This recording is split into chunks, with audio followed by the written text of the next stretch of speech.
संतृप्त और असंतृप्त हाइड्रोकार्बन के बारे में आज जानते हैं हम।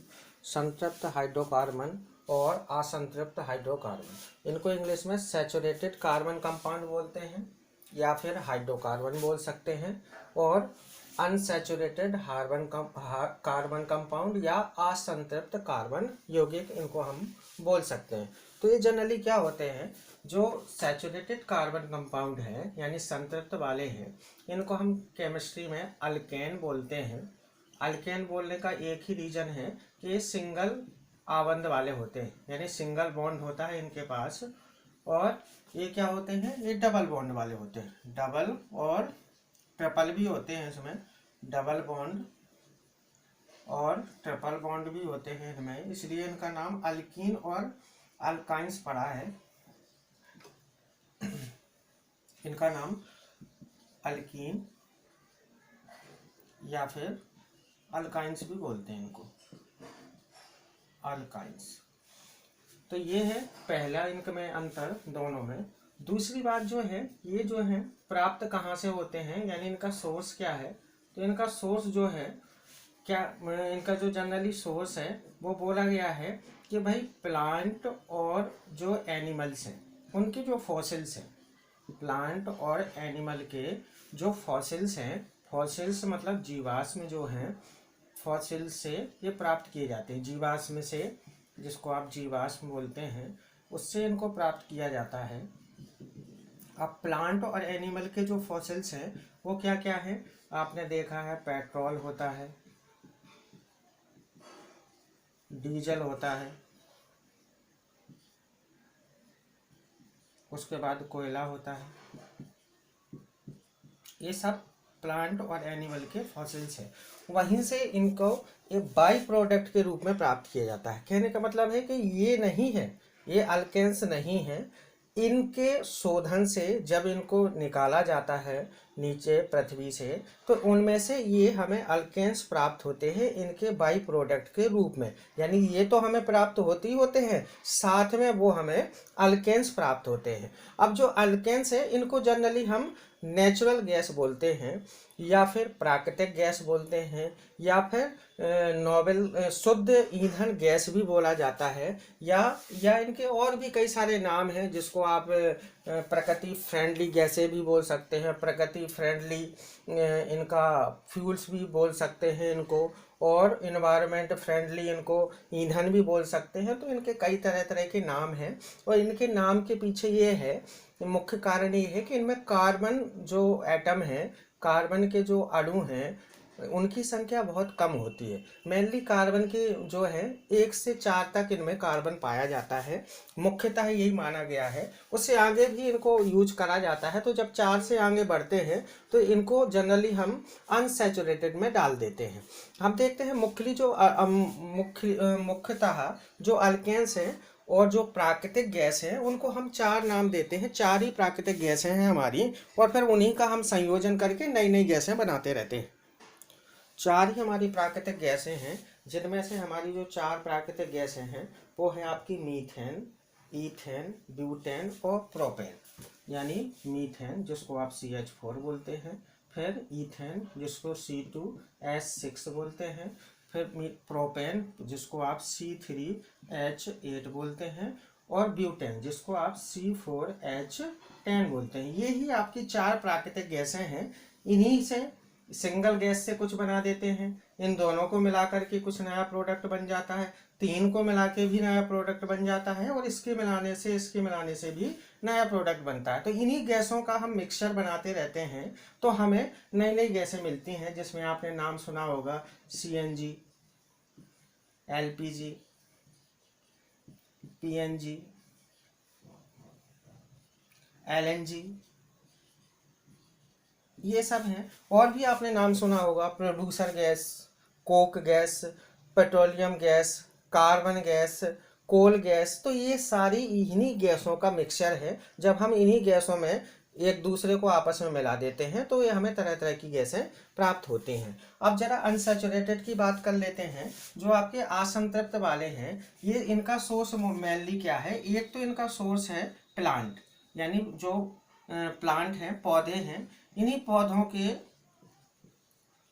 अवशेषों से इनको प्राप्त किया जाता है। पौधों के अवशेषों से इनको प्राप्त करते हैं। जैसे आपने देखा होगा, नाम सुना होगा वैक्स का, या गैसोलीन हो गए आपके, इनका नाम सुना होगा आपने। गैसोलीन ईंधन होते हैं, आपको केमिस्ट्री की क्लास में बताया गया था। गैसोलीन क्या होता है? एक तरह की ईंधन है जिसमें आपका डीजल पेट्रोल वगैरह आता है और जेट ईंधन भी आता है। और भी इनसे बनाया जाता है। जैसे आजकल बायोफ्यूल चलता है, बायोफ्यूल वो भी इसी का एक्सट्रैक्ट है। तो इन्हीं से इनको बनाया जाता है। ये अनसैचुरेटेड में आते हैं आपके। अब जो आपकी जो सीएनजी है या एलपीजी है, जो पीएनजी है, एलएनजी है, जरा सीएनजी की फुल फॉर्म हम देखते हैं तो कंप्रेस्ड नेचुरल गैस बोला जाता है इसको। एलपीजी को लिक्विडिफाइड पेट्रोलियम गैस है। पीएनजी को क्या है? ये है आपकी पीएनजी मतलब पाइप नेचुरल गैस। और इसका आपका लास्ट वाला है आपका कौन सा? एलएनजी, और इसको बोलते हैं लिक्विडिफाइड नेचुरल गैस। अब इसमें लिक्विडिफाइड एलपीजी और जो एलएनजी है दोनों में अंतर है। इसमें हम लिक्विडिफाइड तो करते हैं नेचुरल गैस को, लेकिन इतना लिक्विडिफाई कर देते हैं कि इसकी जो ओरिजिनल वैल्यू होती है उसको हम 600 गुना कम कर देते हैं। इतना लिक्विडिफाई कर देते हैं, यानी इसको लिक्विड में बदला जाता है। और जो एलएनजी है इसको हम फ्रोजन कर देते हैं। फ्रोजन मतलब इसको हम बर्फ के रूप में परिवर्तित करके इसको हम बदल देते हैं, तो ये एलएनजी बन जाती है। ऐसी आपकी प्रोड्यूसर गैस है। अब जनरली हम इनके बारे में और जानते हैं। दूसरा ये है कि जो ये नेचुरल गैस हैं इनको हम ईंधन के रूप में प्रयोग करते हैं। तो ईंधन के रूप में प्रयोग करने का सबसे बड़ा कारण क्या है? ईंधन के रूप में प्रयोग करने का सबसे बड़ा कारण इसमें यही है कि जब इनको बर्न किया जाता है, जब इनको जलाया जाता है, जब इनका दहन करवाया जाता है, तो दहन करने पर ये प्रोडक्ट के रूप में हमें CO2 देते हैं या फिर CO दे सकते हैं, यानी carbon dioxide, CO carbon monoxide, water देते हैं H2O ये, और साथ में लाइट देते हैं यानी प्रकाश देते हैं, और हीट देते हैं। ये हमें देते हैं जनरली कौन? अल्केन्स। अल्केन्स हो या अल्काइंस हो आपके, जो इनमें सेम प्रोडक्ट है जो बाई प्रोडक्ट के रूप में ये निकालते हैं। यानी आप ये देख रहे होंगे कार्बन चाहे संतृप्त कार्बन हो चाहे असंतृप्त कार्बन हो, बाई प्रोडक्ट के रूप में इन चीज़ों को ही निकलना है। अब कहीं कहीं क्या होता है भाई, नाइट्रोजन भी निकल जाती है, सल्फर के कण भी निकलते हैं।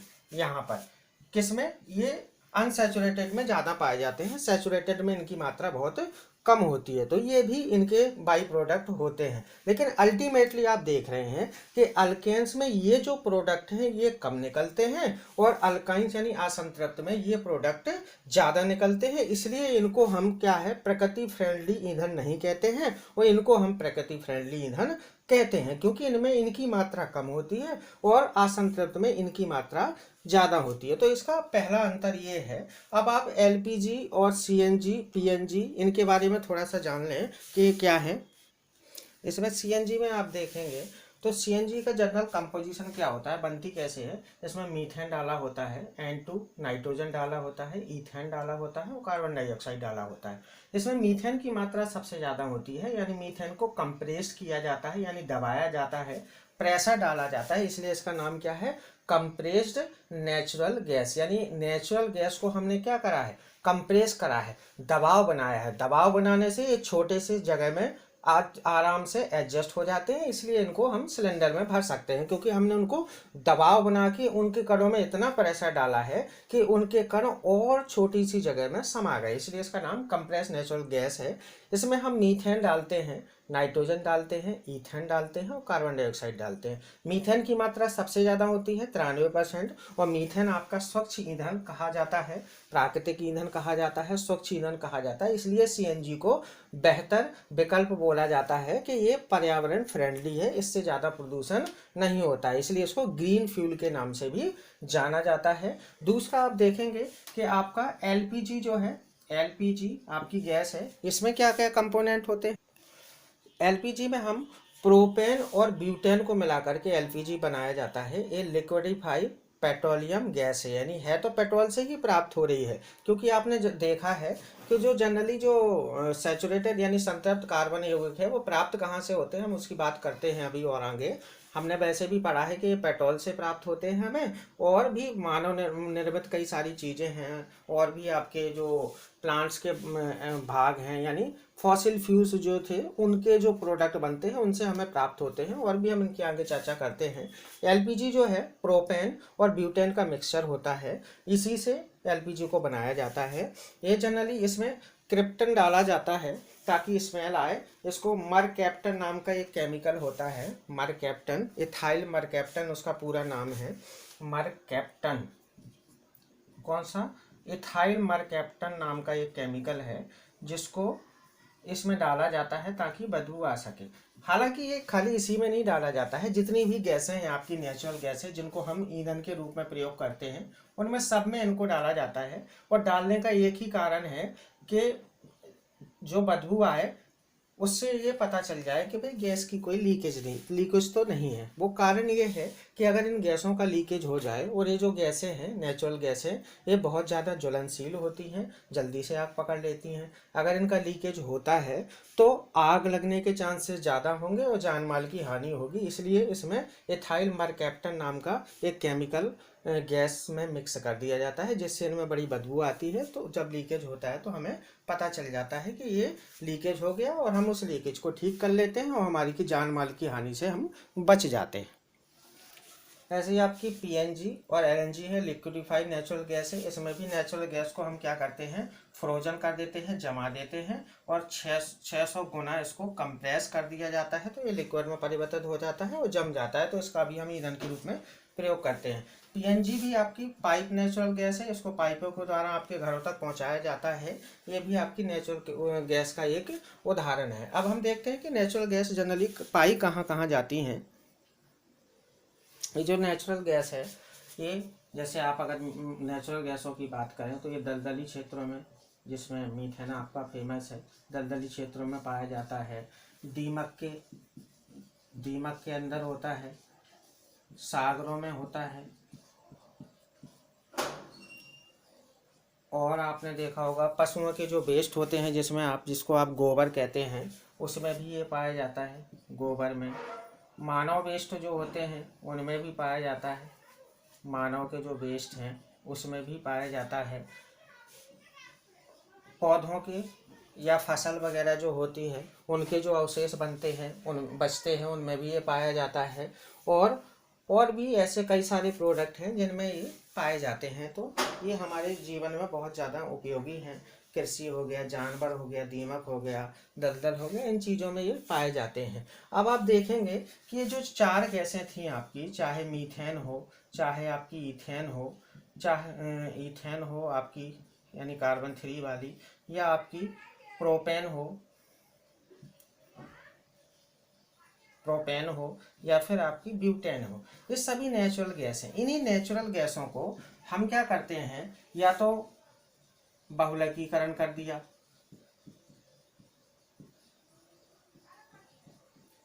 या फिर डिहाइड्रोजनीकरण कर दिया, या फिर इनका और भी हमने ऑक्सीजन ज़्यादा दे दी, किसी में ऑक्सीजन को घटा दिया, किसी में हाइड्रोजन ज़्यादा दे दी, तो किसी में हाइड्रोजन को कम कर दिया। तो जब हम ऐसे चेंजेस करते हैं तो हमें जनरली असंतृप्त कार्बन यौगिक मिलते हैं। और असंतृप्त कार्बन यौगिक जो हैं ये जनरली हमें केवल प्लांट के अवशेषों से मिलते हैं। यानी प्लांट के अवशेष का मतलब है यहाँ पर कि प्लांट के जो भाग हैं उनसे हम इनको एक्सट्रैक्ट करके उन भागों से इनको हम निकालते हैं। असंतृप्त कार्बनिक यौगिकों को उनके भागों से निकाला जाता है। तो ये पहला अंतर था सैचुरेटेड और अनसैचुरेटेड में। दूसरा अंतर देखें इनका, दूसरा अंतर इनका ये है कि भाई लेस रिएक्टिव है। लेस रिएक्टिव का मतलब है ये जल्दी से अभिक्रिया नहीं करते हैं, और ये क्या है, हाई रिएक्टिव है, जल्दी से अभिक्रिया कर लेते हैं। हाई रिएक्टिव, जल्दी अभिक्रिया कर लेते हैं। यानी ये लेस रिएक्टिव है, लेकिन फिर भी अगर हम सूर्य की रोशनी में, सनलाइट में इनको छोड़ें तो ये अभिक्रिया कर लेते हैं। इसलिए बोला जाता है कि सिलेंडर वगैरह को कहाँ धूप से बचा करके रखना चाहिए। ये हाई रिएक्टिव है, इसमें ये भी सनलाइट से अभिक्रिया करते हैं, इसलिए मना किया जाता है कि जो गाड़ियां हैं उनको धूप में खड़ा नहीं करना चाहिए, क्योंकि ये धूप में क्या है अभिक्रिया कर लेते हैं। तो ये दोनों सनलाइट से रिएक्टिव हैं, ये ज़्यादा रिएक्टिव है और ये कम रिएक्टिव है। इनका तीसरा अंतर क्या है दोनों में? तीसरा अंतर ये है इनका कि जब इनको जलाया जाए तो ये ब्लू फ्लेम देते हैं, ब्लू फ्लेम देते हैं, यानी नीली ज्वाला के साथ जलते हैं। आपने सिलेंडर जलाते टाइम गैस स्टोव में देखा होगा कि उसमें जो उसकी लौ आती है वो नीले कलर की आती है, और ये जनरली क्या है येलो फ्लेम देते हैं, येलो कलर के जलते हैं, येलो फ्लेम देते हैं, पीले कलर की इसकी ज्वाला होती है। चौथा अंतर क्या है भाई, ये जलने पर कार्बन नहीं छोड़ते हैं, यानी कजली नहीं छोड़ते हैं, कजली यानी काला नहीं छोड़ते हैं, कोई किसी भी बर्तन को काला नहीं करते हैं, जबकि ये जलाने पर क्या है कजली छोड़ते हैं, यानी काला पदार्थ छोड़ते हैं। इसलिए क्यों? क्योंकि इनमें कार्बन की मात्रा ज़्यादा होती है, इनमें कार्बन की मात्रा कम होती है, इसलिए ये काला पदार्थ नहीं छोड़ते हैं और ये काला पदार्थ छोड़ते हैं। इसका एक और रीजन होता है, आपने देखा होगा कि जब सिलेंडर खाली होने वाला होता है तो उसमें भी काला बर्तन होने लगता है। कारण यही है कि इसमें क्या होने लगा, ऑक्सीजन की सप्लाई कम होने लगी, और जब ऑक्सीजन की सप्लाई कम होती है तो ऑक्सीजन कम करने से अनसैचुरेटेड यानी असंतृप्त कार्बन में परिवर्तित तो हो जाता है। तो इस प्रकार संतृप्त से असंतृप्त को बनाने का एक कारक ये भी है कि अगर हम ऑक्सीजन की सप्लाई कम कर दें तो संतृप्त कार्बन यौगिक को असंतृप्त में परिवर्तित किया जा सकता है। पांचवा कारण क्या है? पांचवा अंतर इनका ये होता है कि इनमें कार्बन की संख्या तो कम होती है, हाइड्रोजन की संख्या ज़्यादा होती है, और इनमें क्या होता है, इनमें कार्बन की संख्या ज़्यादा होती है और हाइड्रोजन की संख्या कम होती है। इनमें पांचवा अंतर है। अगला अंतर क्या है, इनका बॉइलिंग पॉइंट कम होता है, बॉइलिंग पॉइंट लेस होता है, यानी ये कम ताप पर गर्म हो जाते हैं, जल्दी से जल जाते हैं। इनका बॉइलिंग पॉइंट हाई होता है, इनको ताप की अधिक आवश्यकता होती है तब ये जलते हैं। सातवां अंतर क्या है दोनों में? सातवां अंतर इनमें ये है कि ये इनका प्रयोग हीट के लिए, कूलिंग के लिए, हाउस फ्यूल के लिए इनका उपयोग किया जाता है, ये इनका उपयोग है। इनमें अंतर क्या है, इनका उपयोग कहाँ कर, इनका उपयोग हम प्लास्टिक बनाने में करते हैं, प्लास्टिक में, मस्टर्ड गैस बनाने में करते हैं। मस्टर्ड गैस देखा होगा आपने, एक जहरीली गैस है जिसका उपयोग केमिकल वॉर में किया जाता है। आप रूस और यूक्रेन के युद्ध को देख सकते हैं, यूक्रेन ने इस पर आरोप लगाया था कि मस्टर्ड गैस का प्रयोग किया गया है, ये वही वाली गैस है। अगला इनका, हम जो डिस्पोजेबल कप्स देखते हैं, डिस्पोजेबल कप वगैरह आप देखते होंगे, तो उसमें भी इसका हम यूज करते हैं, इन्हीं से बनाया जाता है। पॉलीथीन वगैरह हम इसी से बनाते हैं, पॉलीथीन। कई सारी मेडिसिन में भी इसका उपयोग किया जाता है।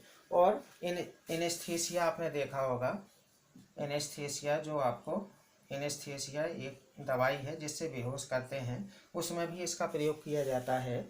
और इसका कार्बाइड आपने सुना होगा, कार्बाइड क्या होता है, जो फलों को पकाने के लिए एक केमिकल यूज करते हैं, उसमें भी इनका उपयोग किया जाता है। तो इस प्रकार ये कई सारे इनके उपयोग हैं जिनको हमारे डेली जीवन में इनका बहुत ज़्यादा उपयोग है। ये है संतृप्त और असंतृप्त हाइड्रोकार्बन। अब आप, आई होप आप समझ गए होंगे कि संतृप्त और असंतृप्त हाइड्रोकार्बन क्या होते हैं, इनकी प्रॉपर्टी क्या होती है, क्यों इनको ईंधन के रूप में प्रयोग किया जाता है, और असंतृप्त को क्यों ईंधन के रूप में प्रयोग किया जाता है। बस इनका कार्बन का ही खेल है, कार्बन कम और ज़्यादा होते हैं। कार्बन कम ज़्यादा होने से एक कार्बन डाइऑक्साइड गैस ज़्यादा देती है और एक कार्बन डाइऑक्साइड गैस कम देती है। जो कम देती है वो संतृप्त में आती है, जो ज़्यादा देती है तो असंतृप्त। तो सारा खेल कार्बन डाइऑक्साइड गैस और हाइड्रोजन का है। इन्हीं के कम ज़्यादा होने से इनका नाम संतृप्त और असंतृप्त पड़ा है। आगे की वीडियो में हम देखते हैं कि इनका और क्या क्या यूजेज है।